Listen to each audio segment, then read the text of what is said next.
Hello everyone, आप सबका स्वागत है आपके अपने YouTube channel AU math classes में। लास्ट वीडियो में हम एक्सरसाइज 2.1 तक कंप्लीट कर चुके थे और वहां तक हमने सीखा था कार्टेशियन प्रोडक्ट बनाने और कार्टेशियन सेट को कैसे डिफाइन करते हैं। अब हमारे पास है रिलेशंस, जो कि चैप्टर का नाम ही है रिलेशंस एंड फंक्शंस। और रिलेशन बहुत ज्यादा इंपॉर्टेंट है क्योंकि as it is chapter 12th class में भी है, जो फर्स्ट ही चैप्टर है। तो देखो रिलेशन, जैसे कि रिलेशन हमने लास्ट वीडियो में बताया था कि जो रिलेशन है वो डिफाइन करेंगे हम उससे पहले कार्टेशियन प्रोडक्ट पे, मतलब दो कोई सेट होगा उनकी क्रॉस प्रोडक्ट डिफाइन करेंगे। और क्रॉस प्रोडक्ट हमने डिफाइन की थी कैसे, कि A cross B is equal to X Y के ऑर्डर टाइप के। जैसे यहाँ पे लिखा हुआ था कि ए क्रॉस बी कैसे डिफाइन होगी, ए और बी कोई दो एलिमेंट आएंगे, जो फर्स्ट एलिमेंट होगा फर्स्ट से और सेकंड एलिमेंट सेकंड से। तो ए का एलिमेंट था, बी का एलिमेंट था। ठीक है, तो यानी कि कोई भी दो क्रॉस ए क्रॉस बी में कैसे एलिमेंट आएंगे, फर्स्ट का एलिमेंट और फिर सेकंड का एलिमेंट। तो यहाँ पे देखो रिलेशन ऐसे ही है। देखो रिलेशन क्या है, कंसीडर द सेट, कोई सेट है पी ए बी सी और बी क्यों कोई सेट है जिसके अंदर नेम दिए हुए हैं अली, बानू, बिनोए, चंद्रा और दिव्या, कुछ ऐसे नाम दिए हुए हैं। तो कार्टेशियन प्रोडक्ट, तो देखो हमने क्या किया था, अगर एक सेट के अंदर m एलिमेंट है और दूसरे के अंदर n एलिमेंट है, तो अगर a के अंदर m एलिमेंट थे, b के अंदर n एलिमेंट थे, तो a क्रॉस b के अंदर कितने एलिमेंट थे, m n, दोनों की प्रोडक्ट। अब हमारे पास देखो p के अंदर, p में हम बना लेते हैं। देखो p और क्यू दो गिवन सेट है, तो हम देखो इसको रिप्रेजेंटेशन करते हैं डायग्राम से, बिल्कुल अच्छे से समझ आ जाएगा। a b c तीन एलिमेंट गिवन है p में, और क्यू में हमें गिवन है नेम इज, जो क्यू है उसके अंदर नेम है, फर्स्ट है अली, हम इनके नाम लिख देते हैं आगे वाले, भानु और फिर बिनोए और फिर चंद्रा। अब कुछ भी नंबर नाम दे सकते हो, यहाँ से गिवन है ये तो दिव्या। तो 1 2 3 4 5, यहाँ पे पांच एलिमेंट गिवन, यहाँ पे कोई 5 नेमिंग दी हुई है हमारे पास। ए सेट ये है, बी यहाँ पे देखो यहाँ पे 3 एलिमेंट है, यहाँ पे कितने एलिमेंट है 5। तो टोटल अगर हमें पी क्रॉस क्यू बताने हैं तो कितने एलिमेंट हो गए, m इंटू एन, क्योंकि हमने पढ़ा था कि m और n एलिमेंट होते हैं, तो 3 इंटू 5, तो कितने एलिमेंट हो जाएंगे यहाँ पे 15। तो टोटल इसके रिलेशन में कितने एलिमेंट आएंगे 15। ठीक है, तो देखो यहाँ पे हमारे पास ऐसे ही नंबर आएंगे कि देखो जो भी यहाँ पे एलिमेंट लेंगे, अगर ए और बी कोई गिवन सेट है उसके अंदर टोटल नंबर ऑफ एलिमेंट कैसे निकाल लेंगे, ए क्रॉस बी के अंदर। अब देखो यहाँ से हमने क्या रिलेशन डिफाइन किया। अब जैसे यहाँ पे मान लेते हैं यहाँ पे 3 थे, क्या था ए बी और सी, यहाँ पे था जैसे ए हम कुछ भी नंबर मान लेते हैं, जैसे 1 2 3 4 5। तो कैसे रिलेशन होगा, देखो फर्स्ट ए से लेंगे, जैसे इसने डिफाइन किया हुआ कि फर्स्ट हम ए के साथ भी ले सकते हैं। ठीक है, रिलेशन में अगर बी को डिफाइन करें 1 2 के साथ, 1 3 के साथ, तो 5 को डिफाइन किया कि 5 4 के साथ जाएगा। तो रिलेशन क्या बना कि जो ए है वो 1 के साथ है, और जो बी है वो 2 के साथ भी है, और जो बी है वो 3 के साथ भी है, लेकिन 4 सी किसके साथ है, 4 के साथ। तो ये जो हमने डिफाइन किया तो क्या है, ए 1 के साथ है, बी 2 के साथ, बी 3 के साथ और सी 4 के साथ। तो दैट मीन्स जो ये क्या होगा, ये एक रिलेशन है। अब देखो जो ये रिलेशन है, अगर हम ए क्रॉस बी निकालते, मान लेते कि ए ये है, बी ये है, तो ए क्रॉस बी के एलिमेंट कैसे आते, ए 1 के साथ है, ए 2 के साथ है, ए 3 के साथ, ए 4 के साथ, ए 5 के साथ है। यही तो हमने किया था कि अगर इसमें से हमें ए क्रॉस बी चाहिए तो क्या होगा, A cross B is equal to आएगा ए 1 के साथ भी आएगा, ए 2 के साथ, फिर सिमिलरली बी ए 1 के साथ 2 के साथ कहां तक, ए 5 तक, सिमिलरली बी 1 के साथ, बी 2 के साथ और बी 5 तक, मतलब बीच में क्या आएगा, बी 3 के साथ भी, बी 4 के साथ भी, सिमिलरली सी 1 के साथ भी आएगा, सी 2 के साथ भी, एंड सो ऑन सी 5 के साथ भी। अब देखो जो ये एलिमेंट थे इसके अंदर से ही एलिमेंट है, ए 1 1 है, यहाँ पे ए 1 है, तो बी 2 है तो यहाँ पे भी बी 2 है, बी 3 भी यहाँ पे आएगा तो बी 3 भी है, और सी 4 यहाँ पे आएगा तो सी 4 यहाँ पे भी है। तो यहाँ से हमें क्या पता चल रहा है कि जो आर रिलेशन है वो सबसेट है ए क्रॉस बी का। ठीक है, तो यहाँ से बहुत इंपॉर्टेंट चीज हमें सीखने को मिली कि अगर हमारे पास दो सेट हो तो उनकी जो क्रॉस प्रोडक्ट करेंगे और उसमें से जो रिलेशन डिफाइन करेंगे वो उसका सबसेट होगा, जो कि बहुत इंपॉर्टेंट है। देखो यहाँ पे यही लिखा हुआ है कि अगर को पिक्चर से देखे तो यहाँ से हमारे पास क्या होगा, अगर ए डिफाइन, पी डिफाइन है, ए बी सी और क्यू ऐसे डिफाइन है। और इसने रिलेशन डिफाइन किया है क्या, ए अली के साथ, बी भानु के साथ, बी बिनोय के साथ और सी चंद्रा के साथ, कि जो ये एरो के निशान लगाए हुए हैं यहाँ पे। तो यहाँ से हमें क्या पता चल रहा है कि आर ये है और B cross P cross Q क्या होगा, ए अली के साथ, एक भानु के साथ, ए बिनोय के साथ। तो सारे में से ये सेट लिए, तो दैट मीन्स यहाँ से आर क्या है, सबसेट है पी क्रॉस क्यू का। तो यहाँ से हमें क्या पता चल रहा है कि जो आर है वो सबसेट होगा ए क्रॉस बी का। तो फर्स्ट कंडीशन क्या है रिलेशन के लिए, कि जो रिलेशन बनना है वो दो, अगर ए और बी दो सेट है उनके अंदर रिलेशन डिफाइन करना है तो वो फर्स्ट सबसेट होगा ए क्रॉस बी का। तो यहाँ पे देखो क्या है, ए रिलेशन, ठीक है, a relation R from a non empty set to a non empty set B, क्योंकि अगर एक भी सेट एम्प्टी हुआ तो आर रिलेशन एम्प्टी हो जाएगा, ठीक है। Is a subset of the Cartesian product A cross B, तो जो अभी हमने देखा था कि सबसेट होगा। The subset is describe by delivered by describing a relationship between the, तो फर्स्ट एलिमेंट का सेकंड एलिमेंट के साथ रिलेशन ही बताता है, क्योंकि यहाँ से देखो क्या पी अली के साथ रिलेट है, पी ए अली के साथ रिलेट है, भानु के साथ रिलेट है, तो दैट मीन्स ये दोनों के बीच में रिलेशन है। तो क्या बताता है वो रिलेशन बताता है किस किस एलिमेंट के बीच, फर्स्ट और सेकंड एलिमेंट के बीच, ठीक है, of the ordered pair A cross B. तो यहाँ से देखो हमारे पास क्या हुआ कि जो ए और बी अगर सेट को डिफाइन करते हैं, जैसे यहाँ पे पी और क्यू हमने डिफाइन किया था, तो जो एलिमेंट थे, ठीक है, मान लेते कि यहाँ पे ए बी सी जो भी था 1 2 3 4 5 जो भी था, कि इसके साथ रिलेट है, ये इससे और ये इससे। तो देखो जो इस साइड है कि 1 से रिलेट है 2 3 4, मतलब जहां जहां तक एरो गया तो वो क्या बनाएंगी इसकी इमेज।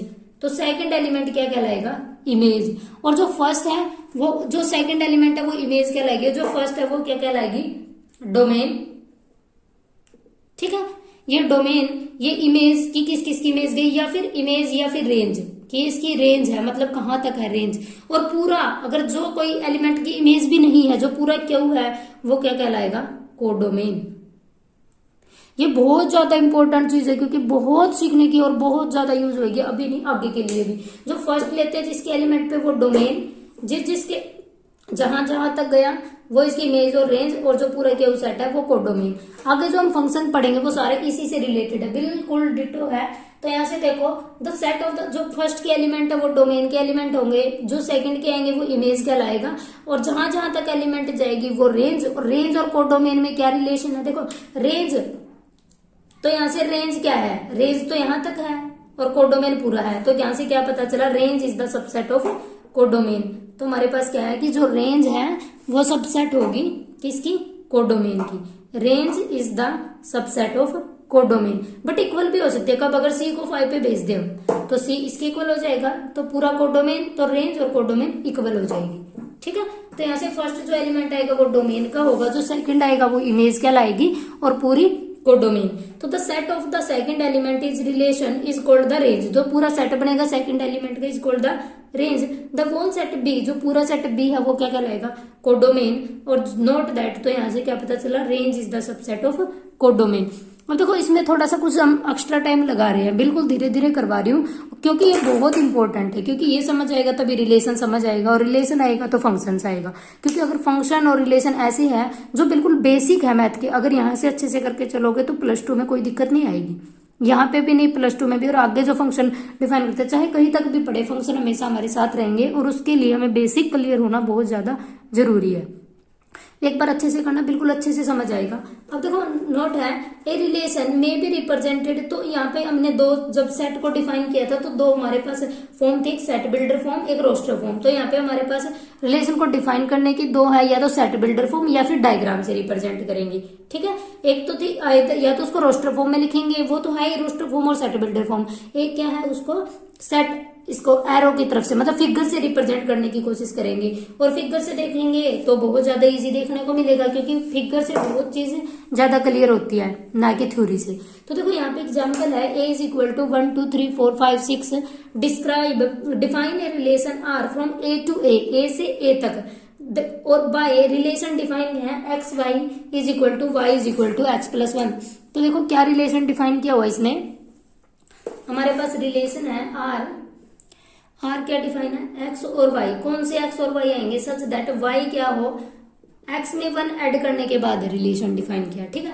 और यहाँ पे ए क्या सेट है 1 to 6 का, तो फर्स्ट 1 पुट करेंगे 2 3 ऐसे पुट करना है। और y की वैल्यू कहाँ तक है, जो a है वो कहाँ तक है 1 to 6 तक, 1 2 3 4 5 6, मतलब कि जो R है वो A क्रॉस A से डिफाइन है, जो R है वो सबसेट होगा A क्रॉस A का ही, मतलब A के एलिमेंट लेंगे। तो Y कहाँ तक एलिमेंट जाएगा 6 तक। तो यहाँ से देखो R में क्या क्या आएगी, फर्स्ट कौन से x y जिनका y की वैल्यू पुट करें x प्लस 1 आई, ठीक है। फर्स्ट x की वैल्यू यहाँ पे 1 पुट करेंगे तो y क्या आ जाएगा 2, तो x की वैल्यू 1 है तो y आ जाएगा 2। और ऑर्डर पेयर कैसे, पहले x है फिर y है, तो फर्स्ट क्या लिखेंगे x और फिर y, तो क्या आ जाएगा 1 और 2, ठीक है। सिमिलरली ऐसे जब यहाँ पे x की वैल्यू 2 करेंगे तो y की वैल्यू 3 आएगी, तो क्या बन जाएगा 2 3, जब 3 करेंगे तो क्या बन जाएगा 4, ठीक है। जब 4 करेंगे तो 5, और जब 5 करेंगे तो 6। अब देखो x की वैल्यू हम 6 नहीं पुट कर सकते, क्योंकि अगर x की वैल्यू 6 पुट की तो y की वैल्यू 7 आ जाएगी, लेकिन जो 7 है वो a में नहीं है, लेकिन हमें वो सिर्फ एलिमेंट लेने हैं जो कि a में है। तो यहाँ से क्या जाएगा x y, तो यहाँ तक बन जाएगा जो रिलेशन है r is equal to this. एक तो हमें ये फाइंड आउट करना था कि r का रिलेशन लिखो, एक पहले तो ये मैंने लिखा और इसको रिप्रेजेंट करना है फिगर से। इसने क्या किया कि describe this by an arrow diagram, arrow diagram मतलब फिगर से हमें फाइंड आउट करना है, और कहाँ से कहाँ तक है a क्रॉस a से, ठीक है। तो दोनों तरफ a आएंगे तो क्या आएगा 1 2 3 4 5 और 6, तो यहाँ पर जाएगा 1 2 3 4 5 और 6, ठीक है। अब देखो 1 2 से रिलेट है तो 1 2 पे जाएगा, 2 3 से रिलेट है, 3 4 से, 4 5 से, 5 6 से। ये हमारा डायग्राम बना। तो यहाँ पे क्या था, यहाँ पे भी a है और यहाँ पे भी a है, ठीक है। तो फर्स्ट से तो हमसे यही पूछा था कि उसको रिप्रेजेंट करो डायग्राम से, फर्स्ट एरो से, ठीक है। सेकंड पार्ट पे हमसे पूछा गया है कि right the domain and codomain और रेंज। देखो यहाँ पे भी हमसे इंपॉर्टेंट क्वेश्चन पूछा गया है और ये बहुत ज्यादा यूज होएगा और exam of point of view से, और वैसे भी बहुत ज्यादा इंपॉर्टेंट है। देखो इसने क्या पूछा, फर्स्ट हमसे पूछा डोमेन, जो अभी हमने की थी। डोमेन क्या थी कि इसके इस साइड पर जो फर्स्ट एलिमेंट थी कि वो फर्स्ट एलिमेंट लिख दो, वो उसकी डोमेन है। तो क्या क्या है यहाँ पे 1 2 3 4 5, तो क्या जाएगा 1 2 3 4 और 5 इसकी डोमेन के एलिमेंट हो जाए, या फिर जिससे एरो है स्टार्ट तो वो वाला आ जाएगी, तो 1 2 3 4 5 ये इसकी डोमेन हो जाएगी। साथ में हमसे पूछा गया इसकी कोडोमेन और रेंज। अब देखो कोडोमेन क्या होगी इसकी, कोडोमेन तो क्या पूरा सेट बन जाएगा, तो ए सेट ही आ जाएगा 1 2 3 4 5 और 6, ठीक है। एक पूछे हमसे रेंज, तो रेंज क्या हो जाएगी, जहां जहां तक सेकंड एलिमेंट है, तो सेकंड कहां से 2 3 4 5 6, तो क्या जाएगा 2 3 4 5 और 6, ठीक है। तो ये इसकी क्या बनी डोमेन, कोडोमेन और रेंज। इंपॉर्टेंट क्वेश्चन है क्योंकि इसमें है ना हमसे बहुत बेसिक चीजें पूछी हुई है। जब तक बेसिक क्लियर नहीं होगा तो हम ये चीजें फाइंड आउट नहीं कर सकते। तो इसके लिए फर्स्ट क्या हमें पहले बेसिक पता होना चाहिए, जब हम ये कर सकते हैं। तो तभी मैं पहले बेसिक करवाती हूँ और तब एग्जाम्पल, क्योंकि डायरेक्ट क्वेश्चन करने का कोई फायदा नहीं है जब तक हमें बेसिक क्लियर नहीं होगा। बेसिक नहीं होगा तो क्वेश्चंस भी नहीं होंगे। तो इससे पहले हमेशा बेसिक करना और फिर एग्जाम्पल और एक्सरसाइज करने की कोशिश करना। अब देखो यहाँ पे है this figure shows a relation between P and Q, P और क्यू के बीच में रिलेशन बताता है। तो write this relation in the set builder form. अब हमें रिलेशन गिवन है तो हमें क्या बताना, सेट बिल्डर फॉर्म और roster form. Then what is the domain and range, तो इसकी डोमेन और रेंज फाइंड आउट करने हैं। अब देखो इसको पहले इस रिलेशन को लिखने की कोशिश करो क्या है।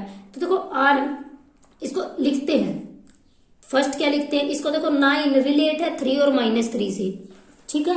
तो फर्स्ट हम आर को डिफाइन करते हैं। आर को जब लिखा जाएगा तभी पता लगेगा कि वो किस फॉर्म का है। तो यहाँ से आर को लिखते हैं। देखो आर किसके इक्वल है, 9 है ना, 2 एलिमेंट पे है, 3 की इमेज भी और -3 की भी।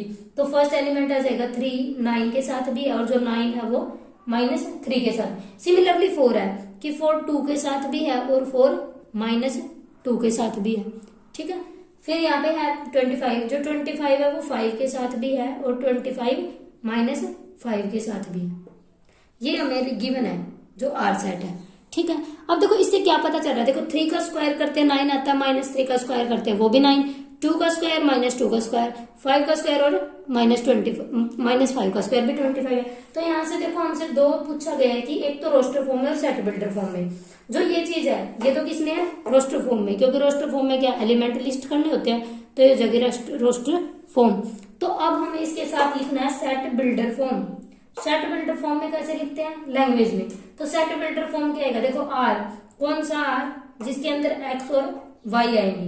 देखो इन सब के अंदर क्या रहा है, जो पीछे वाला एलिमेंट है वो वाई है और आगे उसका स्क्वायर है, तो दैट मीन्स एक्स क्या है, स्क्वायर है वाई का। तो क्या लिखेंगे, x is the square of y, कि वाई का है। और यहाँ पे हमसे रिलेशन गिवन है पी और क्यू, कि पी और एलिमेंट है, क्योंकि हम जो रिलेशन डिफाइन है बुक में वो पी और क्यू के है, तो यहाँ पे पी है, यहाँ पे क्यू।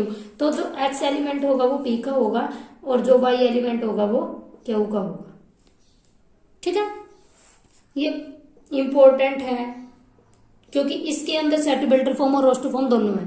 तो और इसके लिए हमें क्या पता होना चाहिए, बिल्कुल बेसिक, क्योंकि तब तक हमें यही नहीं पता होगा कि रोस्टर फॉर्म और सेट बिल्डर फॉर्म क्या है, तो हम फाइंड आउट नहीं कर सकते। तो यहाँ से हमसे ये पूछा गया था और साथ में इसने पूछा है what is the domain and range. तो अब इसकी डोमेन और रेंज फाइंड आउट करनी है। अब देखो डोमेन क्या थी, जो फर्स्ट के एलिमेंट थे, तो इसकी डोमेन क्या बनेगी, डोमेन जो फर्स्ट एक्स होता है, तो डोमेन में कौन कौन से एलिमेंट आएंगे, फर्स्ट 9 एक बार आ चुका तो रिपीट नहीं करेंगे, 4 और 25, तो क्या जाएगा 4 9 25 इज द डोमेन। साथ में इससे हमसे पूछे हैं रेंज, तो रेंज क्या जाएगी, जो ये पीछे वाले एलिमेंट है, तो 3 -3, तो यहाँ पे क्या -2 और 2, फिर -3 और 3 और 5 और -5, तो इसको कैसे लिख देंगे। ठीक है, ये इसकी क्या हो जाएगी, रेंज।